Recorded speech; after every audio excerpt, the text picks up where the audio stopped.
Postoji trik zbog kojeg jagode odjednom počnu davati dvostruko više plodova, ali većina ga nikad ne otkrije.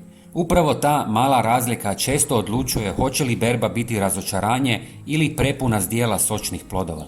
Zvuči nevjerovatno, ali trik koji to mijenja je toliko jednostavan da ga mnogi ni ne shvate ozbiljno. Ne treba vam ništa skupo, nema kompliciranih koraka, a sastojci su već negdje u vašoj kuhinji. Iskusni vrtlari to koriste godinama, ali rijetko tko to jasno pokaže. Jagode tijekom cijele sezone rade punom snagom. Istovremeno razvijaju lišće, cvjetove i plodove i za sve to troše ogromnu količinu energije. Ako u tom ključnom trenutku ne dobiju pravu podršku, rast jednostavno zastane. Tada biljka izgleda u redu, ali ne napreduje kako bi trebala. Mnogi se tu zbune jer ne vide očiti problem, a rezultat je slabiji urod. Ono što većina ne zna jest da rješenje nije u dodatnim kemijskim gnojivima. Tajna je u tome da se potakne ono što se već događa u zemlji. Kada se probudi život u tlu, biljka počinje bolje koristiti sve što je već dostupno. Tada se vrlo brzo vidi promjena. Listovi postaju bogatiji, rast se ubrzava, a cvjetova ima sve više.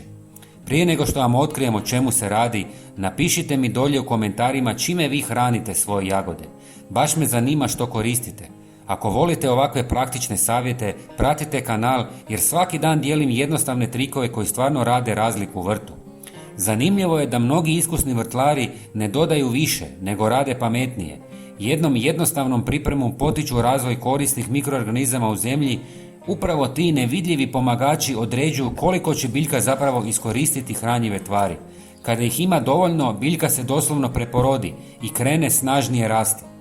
U nastavku ću vam pokazati jednostavan način kako da to postignete i značajno poboljšate urod svojih jagoda.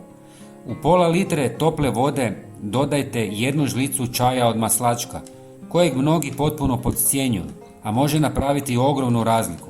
Već tu počinje oslobađanje vrijednih tvari koje posebno pomaže jagodama u fazi cvatnje i formiranja plodova. Zatim dolazi nešto što doslovno oživljava tlo. Dodajte 1 žlicu humusa od glista. On ne djeluje samo kao hrana, nego stvara okruženje u kojem biljka može izvući maksimum iz svega što je dostupno. Sada ubacujemo ključni okidač koji pokreće cijeli proces. Dodajte 1 žlicu suhog kvasca. Upravo on aktivira mikroorganizme i ubrzava sve ono što se već događa u zemlji, ali na puno jačoj razini. Ako želite dodatni efekt, ubacite i malo češnjaka u prahu. To je mali trik koji može pomoći u zaštiti od štetnika i gljivica, a gotovo nitko ga ne koristi na ovaj način. Sve dobro promiješajte i ostavite da odstoji oko 2 sata. Nakon toga procijedite tekućinu i razrijedite još s pola litre vode. Dobit ćete jednostavnu, ali izuzetno učinkovitu prihranu. Ovom smjesom zalijevajte tlo oko jagoda, ne po listovima. Dovoljno je koristiti je 2 puta mjesečno.